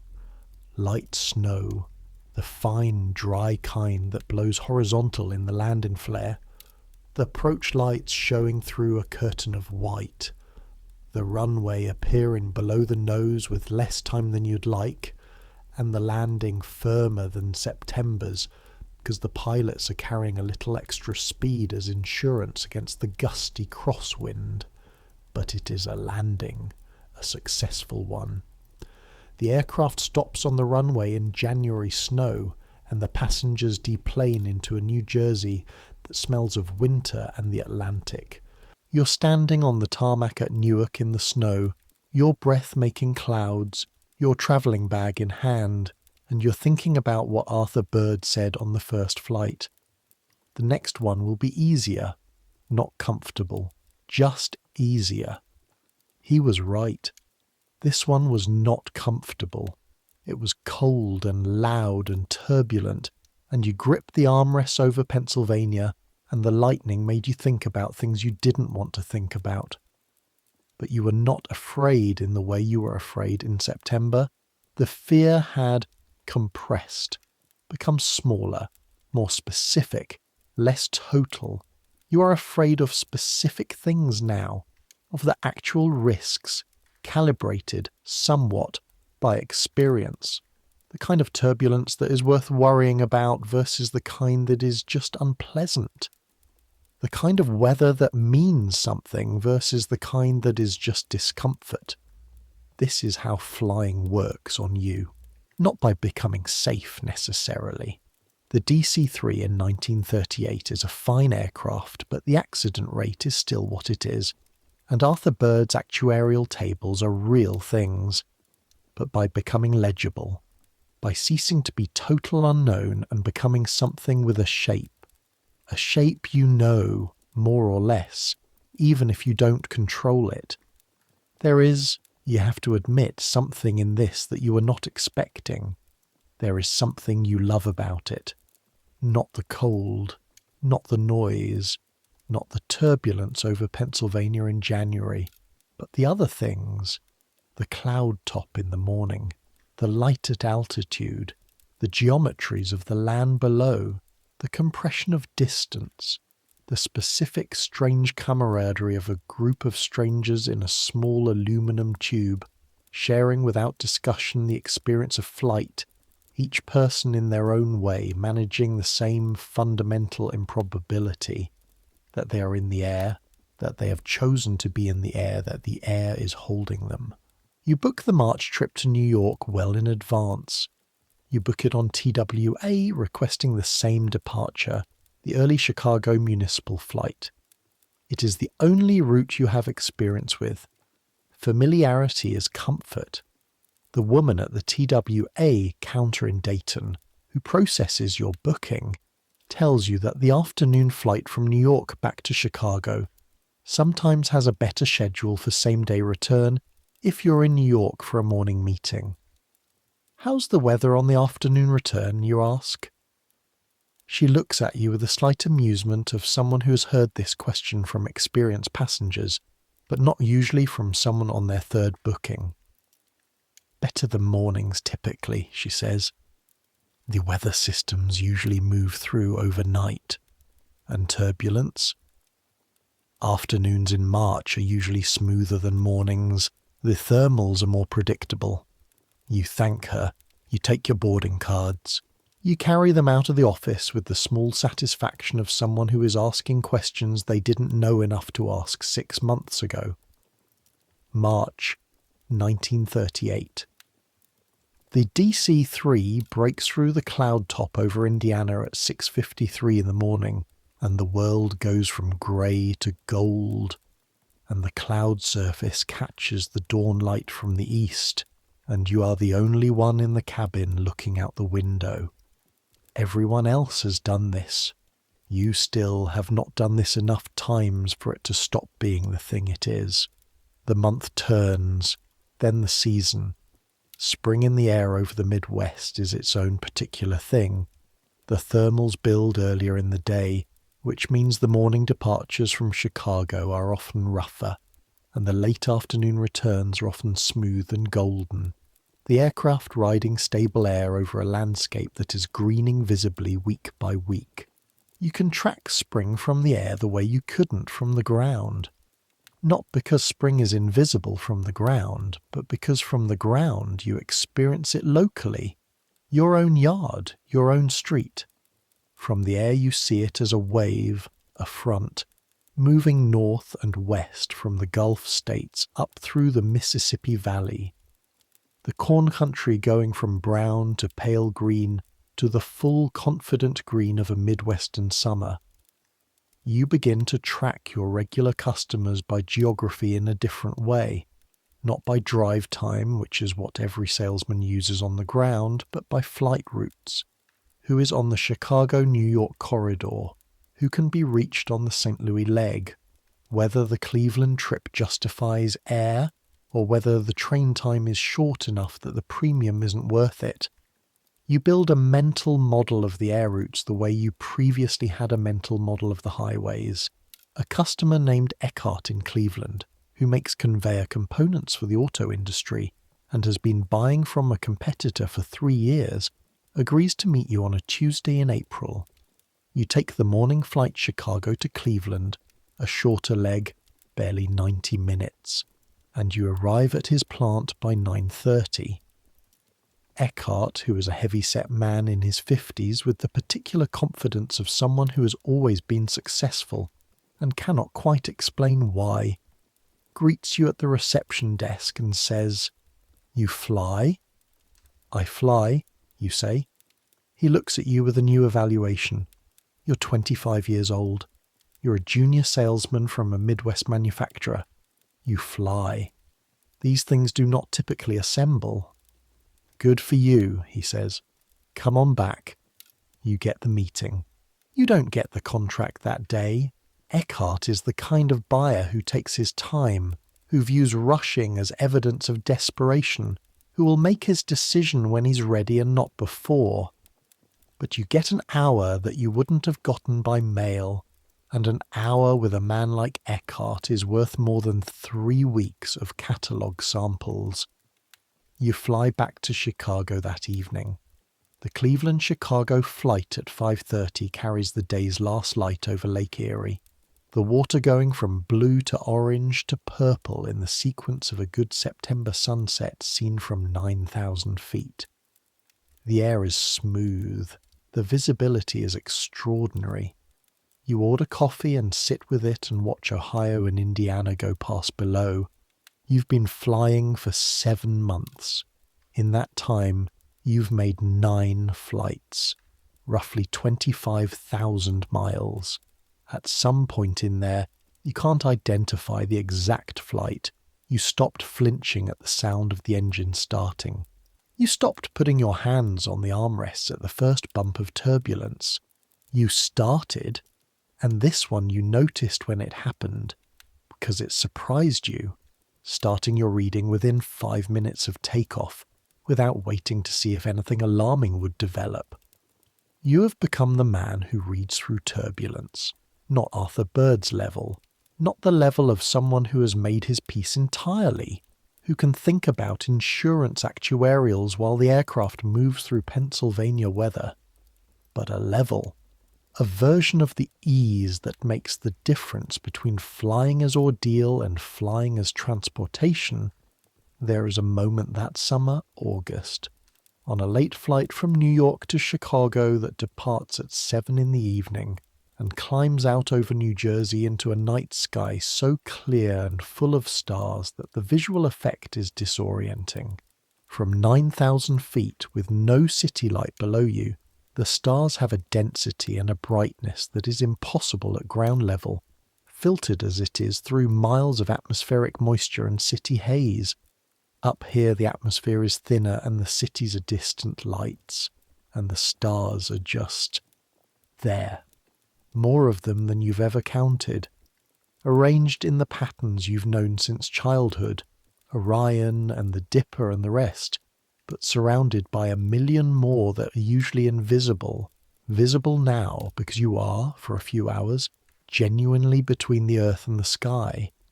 You are the only one looking. Everyone else in the cabin, 8 passengers, a late midweek flight, mostly regulars going home for the weekend, is reading or sleeping or quietly talking. The man 3 rows ahead has his head against the window, but is clearly asleep, his breathing visible in the slight rise and fall of his shoulders. The woman across the aisle is doing needlework, which you don't realize is a thing you can do on a flying aircraft until you see her doing it. The regular in and out of the needle catching the cabin light. You have your face against the glass looking up at the stars.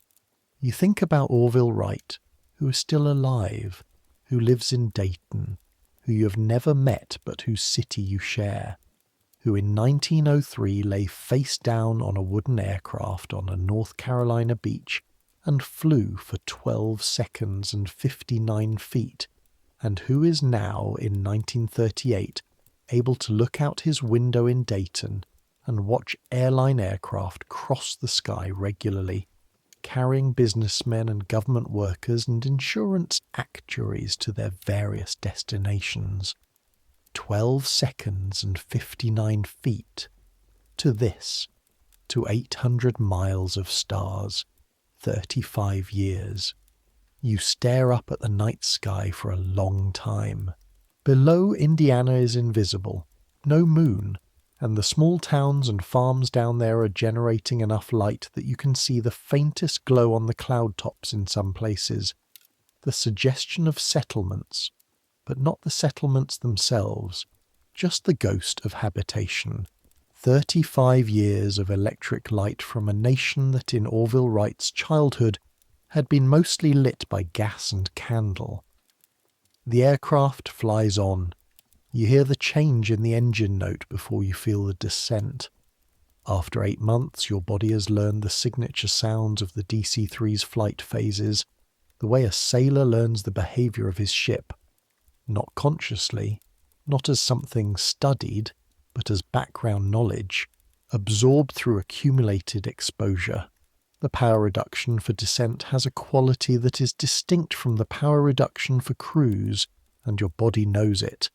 And so your eyes come down from the stars and your hands go to the armrests, not in anxiety but in readiness. The automatic preparation for the next phase of the thing you're doing. Chicago Municipal at night. from the air is a web of light.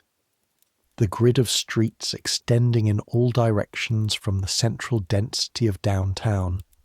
The lake to the east catching the city's reflected glow. The industrial corridors with their own distinct lighting. The runway lights of the airport themselves in an amber-white sequence that you've learned to identify as arrival, as almost done, as about to land. The aircraft crosses the field boundary at 110 miles per hour. The wheels find the runway with a sound and a shudder that by now is familiar, almost comforting. The solid thump of successful contact, the settling of weight from wing to wheel, the braking, the slowing, the turn to the taxiway. Chicago in August past midnight is still alive. There are cars on the streets around the airport, headlights moving. The terminal building windows are lit. A ground crew in coveralls materializes from the shadows the moment the aircraft stops, moving with the practiced efficiency of people who do this at any hour, who don't distinguish between midnight and morning in terms of the work.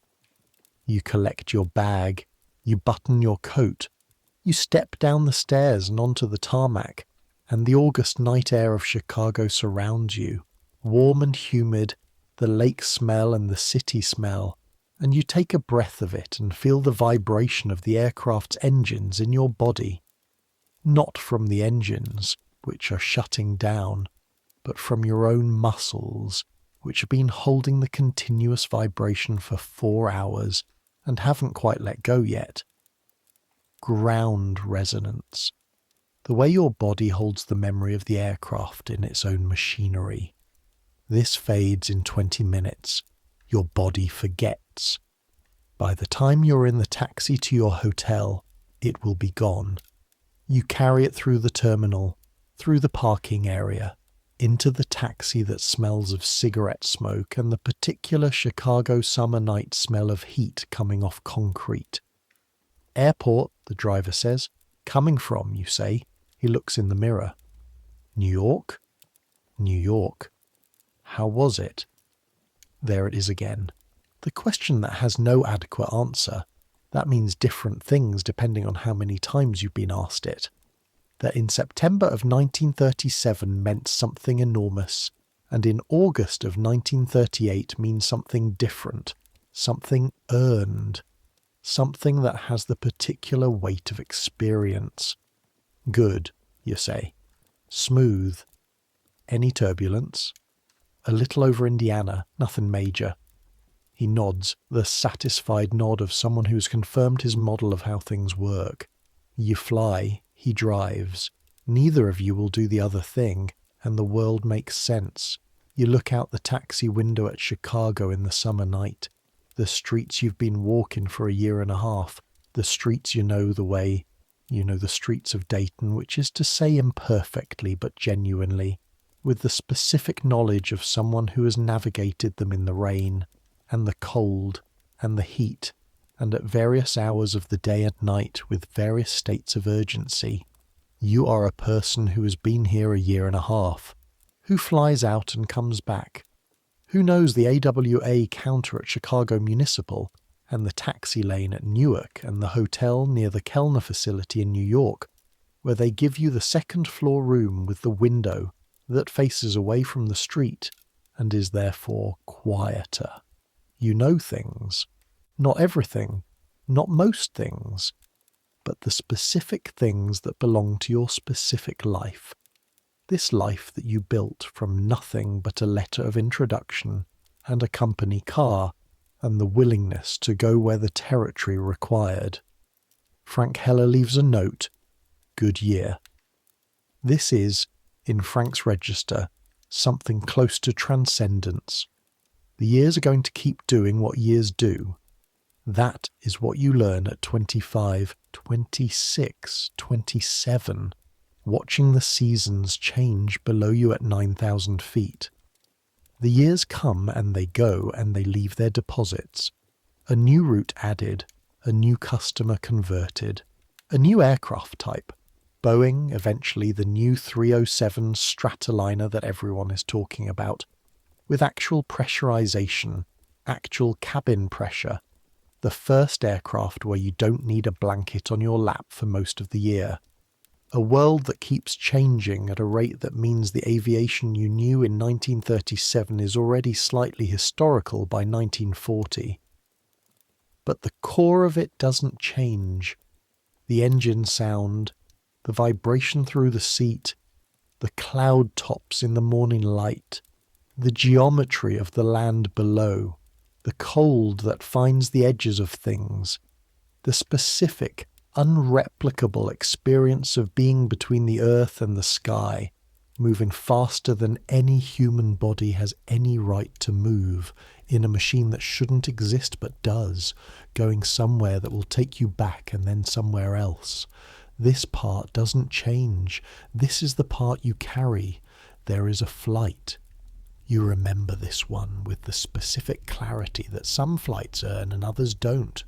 In October 1939, Chicago to New York, morning departure, the October sky over the Midwest doing the thing it does in autumn. The air so clear and dry that visibility extends to the horizon in all directions. The landscape below in full autumn colour, the forests of Ohio and Pennsylvania in the reds and oranges and yellows that in other years you've seen from the ground, but this year you're seeing from above. You're in the window seat. You're always in the window seat now.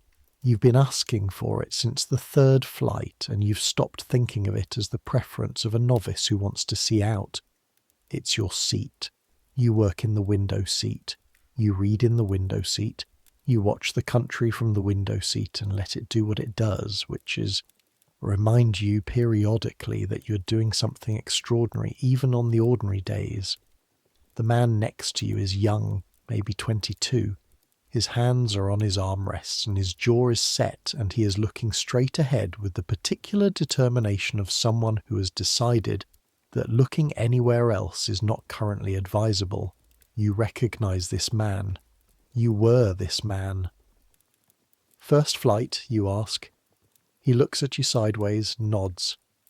You're going to want to look out the window, you say. I'm fine, he says. I know you're fine. I'm saying look out the window. A pause. He looks at you. He looks at the window. He looks outside. Ohio is happening below you. October, Ohio. The farm country, the fields post-harvest in brown and gold, and the particular grey tan of turned earth, and the woodlots in full colour between them, and the rivers catching the morning light. He's quiet for a moment. I had no idea, he says. Nobody does, you say. Until. You go back to your work. The stainless line catalogue. The new specs for the 1940 line, which you've been reviewing since Pittsburgh. The numbers that are your professional life. The arithmetic of fasteners and tolerances and market positioning that is what you do. Mostly, most days, the actual practical substance of a career in sales. You read for a while. The engines hum. The altitude holds. The October sun comes through the window at an angle that is just warm enough to make the window seat feel, despite everything, comfortable. You close the catalogue. You look out the window. Pennsylvania. The ridges running northeast in their parallel way. The forests in full autumn riot. The October colours so complete and so vivid from above that they look like something artificial, like a painting too vivid to believe.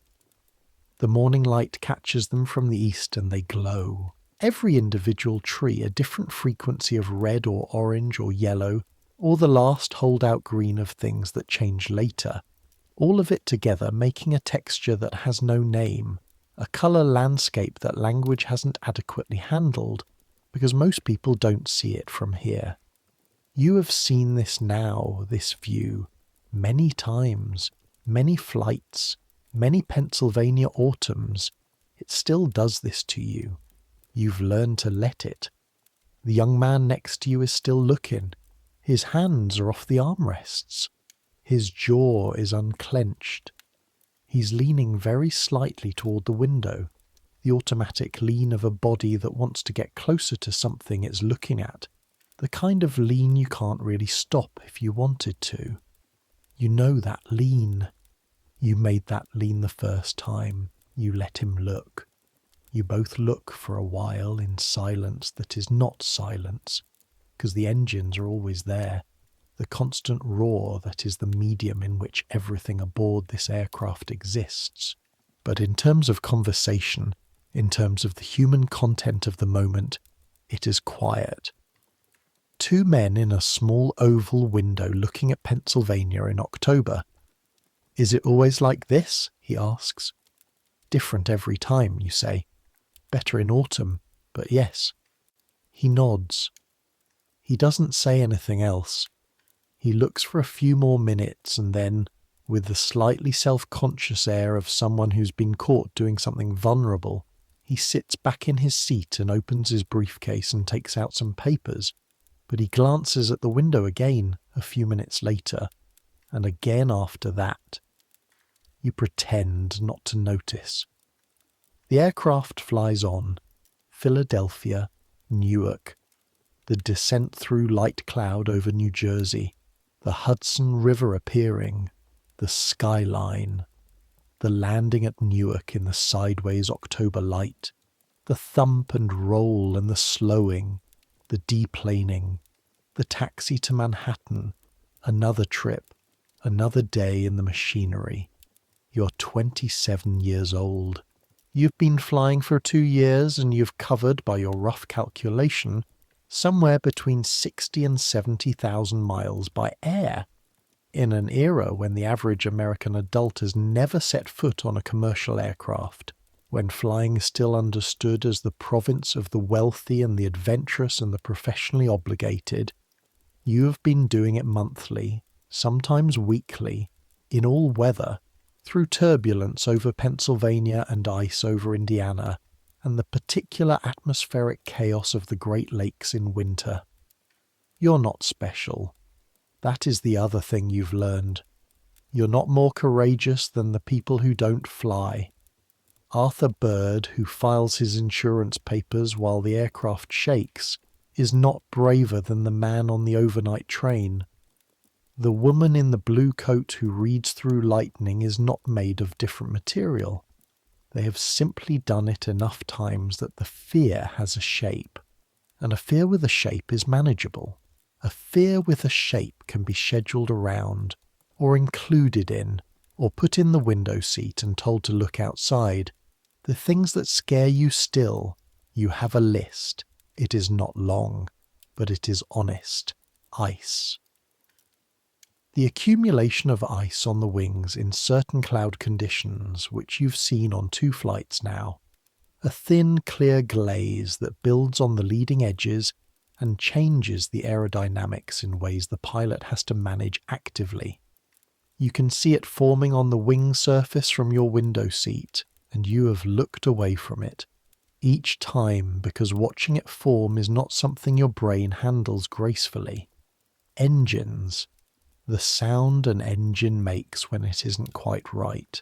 You don't have enough expertise to diagnose this, but you've been in this noise for 2 years and you know what normal sounds like, and on one flight, January 1939, Chicago to St. Louis, on an older aircraft. The left engine had a quality to its note that wasn't right. Something rougher, less even, and the flight diverted to Indianapolis, and the engine problem turned out to be a valve issue, minor, corrected in 3 hours, and no one was in danger at any point. But the sound of the not right engine is in your list of things, whether that the pilots don't know about, whether that appears outside the window with no warning from the front, because the weather came from a direction the weather briefing didn't predict. This has happened once, in April 1939 over upstate New York. A squall line that was several hours ahead of the forecast, and that the DC-3's pilots threaded through with the skill of people who do this professionally, finding the gaps, reading the air, doing the things that their training exists to let them do. You came through it fine. But the feeling of weather that wasn't supposed to be there is on the list. These are honest fears. These are the fears of someone who knows enough about the situation to be afraid of the specific things that are actually threatening, rather than the general fact of being in the air. This is progress. And then there is the September night in 1939 when Frank Heller calls you into his office. Actually calls you in, not a note, an in-person summons that happens so rarely it has a different quality, and sits across the desk and says, "Collins." "Sir." The company is expanding the territory. He slides a paper across the desk, a map, territory boundaries in red ink. East Coast, Pennsylvania, New York, New Jersey, the whole region. You look at the map. The red line encompasses more ground than you've been covering. More customers, more calls, more weeks in hotels, more flights. That's a significant expansion, you say. You're ready for it. He says this the way Frank says things without inflection, which means he has considered it and concluded it and is done with the consideration. You know the route, you know the air carriers, you know the customers. You look at the map, the red territory, New York and the whole eastern corridor. When, you say? January, the worst month. Pennsylvania in winter, the Great Lakes system, the coastal weather. All right, you say. Frank Hodes nods once. The meeting, such as it was, is apparently over. You take the map. You walk back to your desk. You sit down and look at the red territory and do what your brain always does. The arithmetic, automatic and uninvited. How many customers? How many flights? How many miles? How many Pennsylvania mountain ridges in January weather? A lot. You've been doing this for 2 years. You're about to do it much more.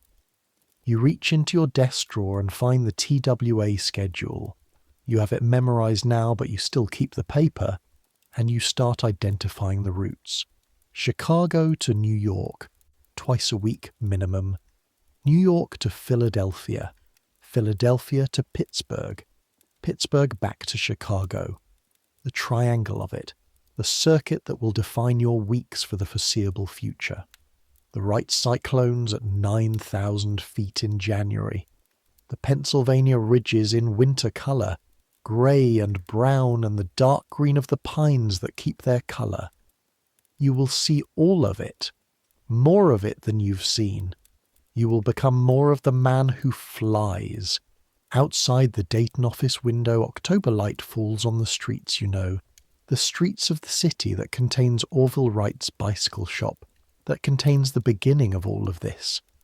Somewhere across town, an old man who flew 12 seconds and 59 feet in 1903 is living his life, is having his October, is existing in a world that has been transformed by the thing he did on that December morning. You think about him sometimes. Not often, but sometimes. You think about the view from 9,000 feet, the cloud tops, the light, the land below in its quilted geometry, all of it accessible now, all of it part of the ordinary texture of your working life. Orville Wright gave you that. Not to you personally, not as a gift, but by doing the thing he did, by insisting on the possibility of the thing until the possibility became a fact, he changed the shape of the world in a way that includes, specifically, you, in a window seat on a DC-3, watching Pennsylvania go by at 170 miles per hour. 12 seconds, 59 feet, to this. You sit for a moment longer at your desk holding the TWA schedule, thinking about the territory map with its red boundary lines, thinking about January, thinking about the flights that are coming. Then you put the schedule in your briefcase. You close the briefcase, you stand up. The work isn't going to do itself, it never does.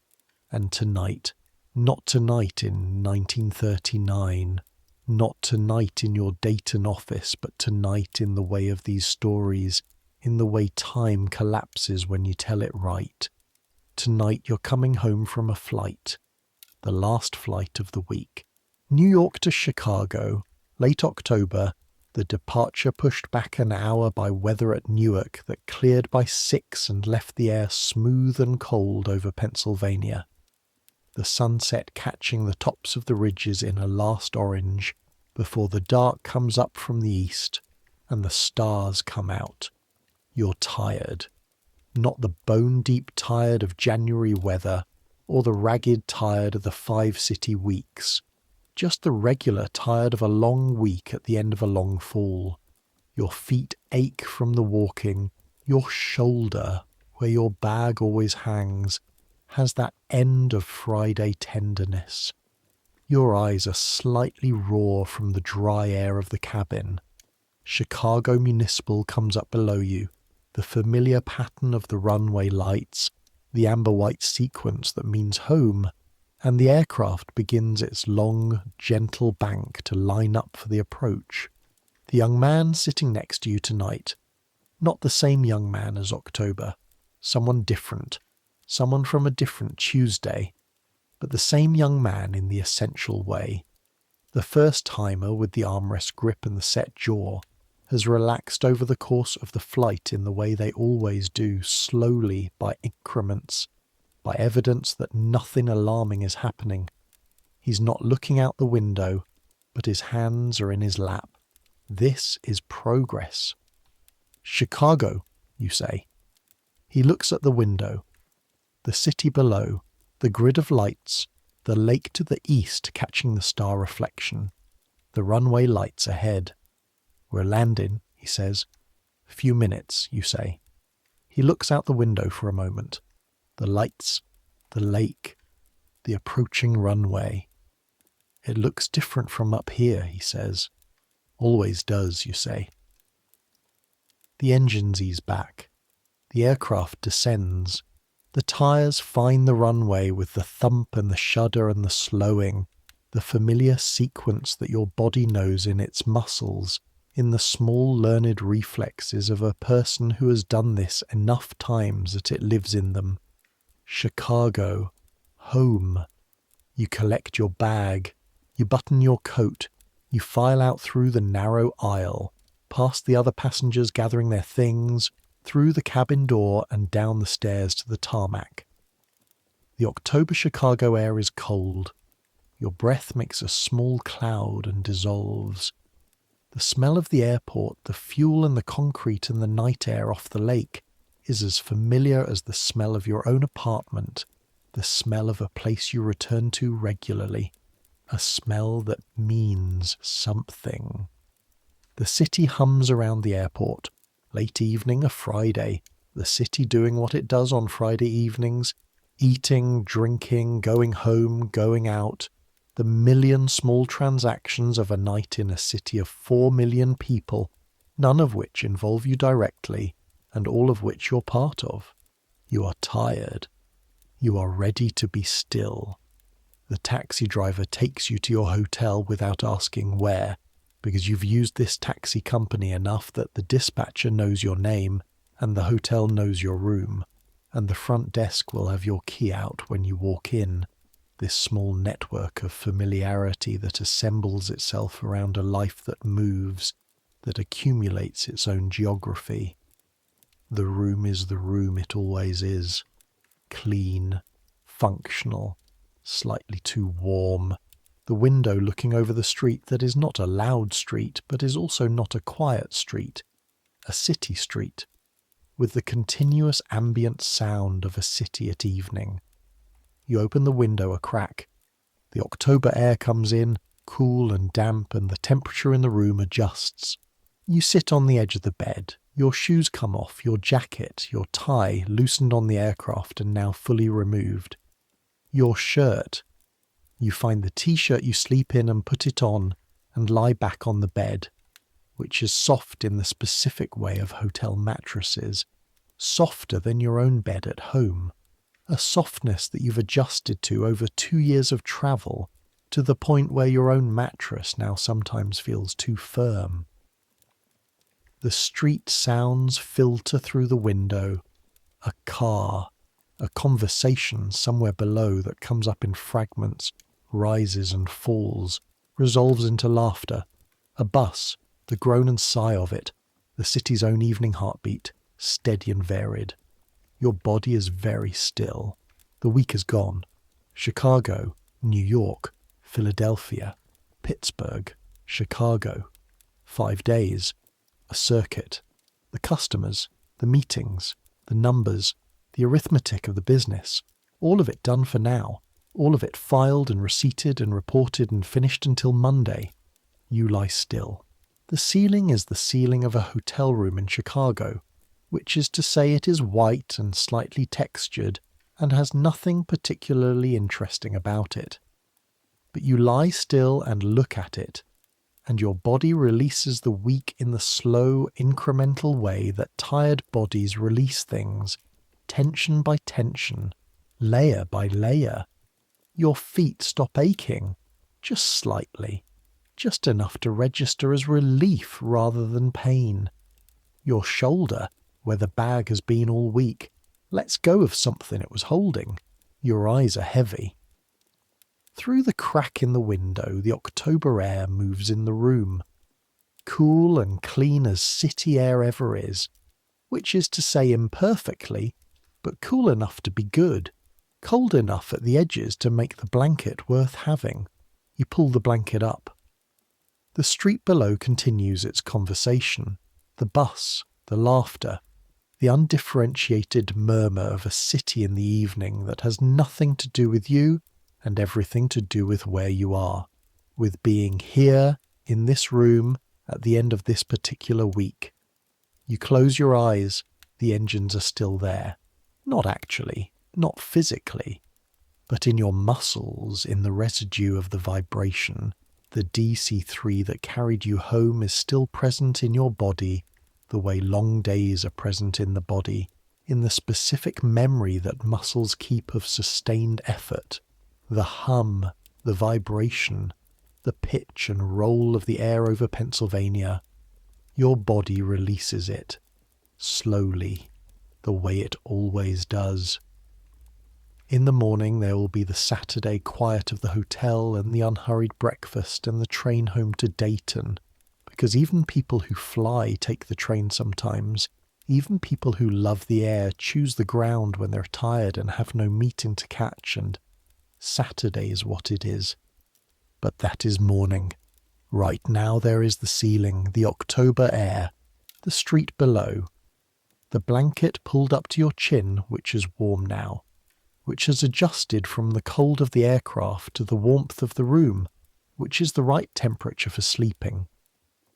You think about the view over Pennsylvania at sunset, the ridges, the last October light on the forest tops, orange above the dark green of the pines that hold their colour, the young man next to you not looking out the window, then looking, the recognition in his face when the lights of Chicago appeared below. Every time, it happens every time, the recognition. You've been doing this for 2 years, going on 3, and it still happens. The cloud top, the light, the land below in its extraordinary detail, the thing that the brochures can't show you and the photographs can't show you because photographs are flat, and this is not flat. This is the whole dimension of the world laid out in one direction and the sky in another, and you moving through the space between them. It still happens. You're glad it still happens. The street below is quieter now. The hour is later.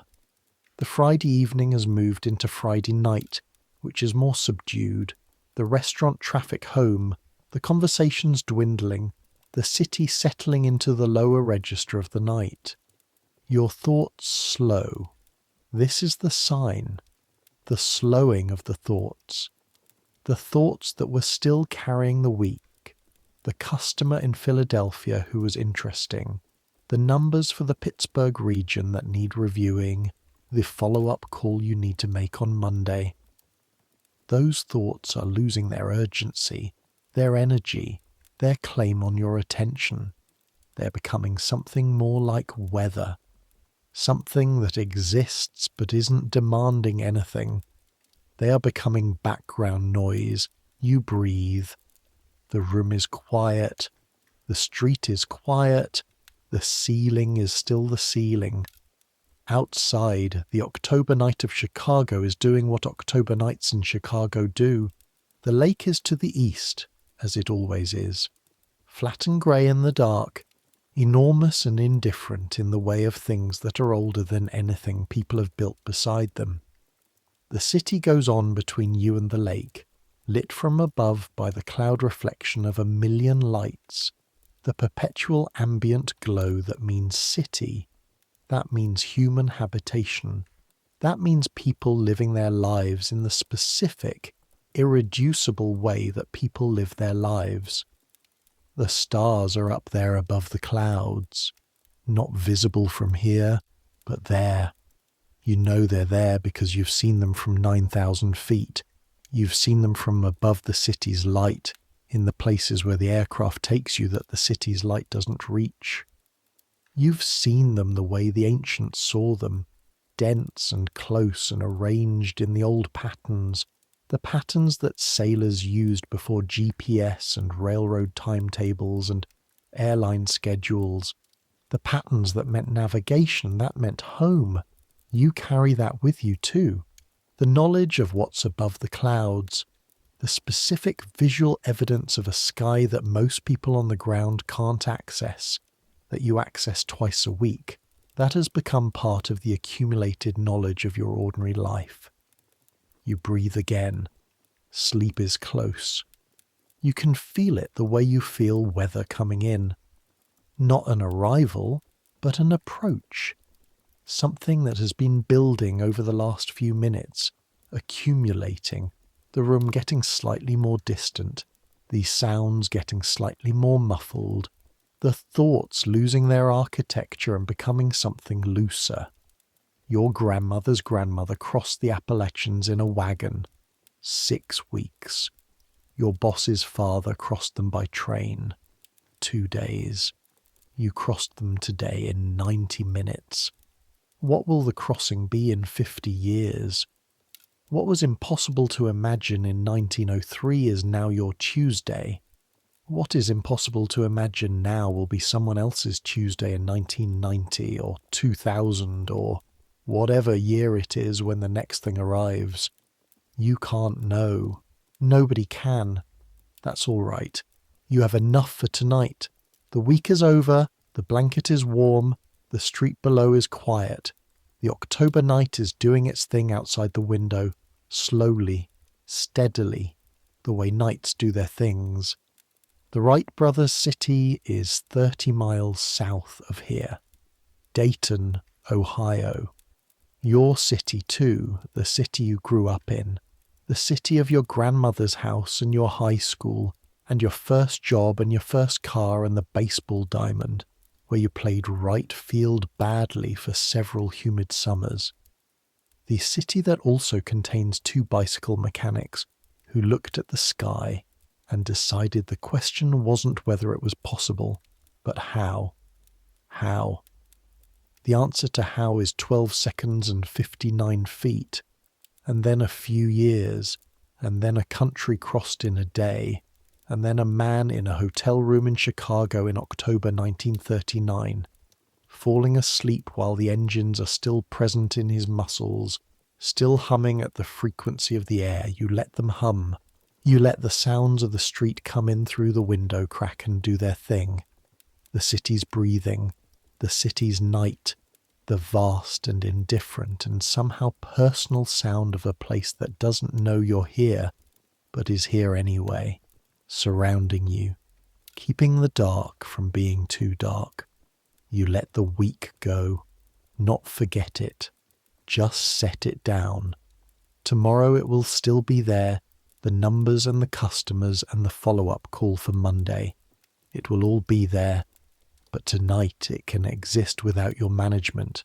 Tonight it can arrange itself however it wants to, and you can be here, in this room, in this blanket, in this city on the lake. Warm enough, quiet enough, tired enough, that's enough. The street below is very quiet now. Just the occasional sound of something, unidentified, the city continuing at a lower frequency. A door closing somewhere, the distant sound of a siren that passes and is gone. You're very nearly asleep. You know this because the thoughts have stopped making sense in the way that thoughts make sense. They're images now, mostly. The cloud top in the morning light, the Pennsylvania ridges in October colour. The young man next to you who looked out the window and said, "It looks different from up here. It looks different from up here." Everything does. That's what the 2 years gave you. Not the courage to fly, because it wasn't really about courage. Not the expertise, because you're still not an expert, still just a passenger, still just a man in a window seat watching Ohio go by.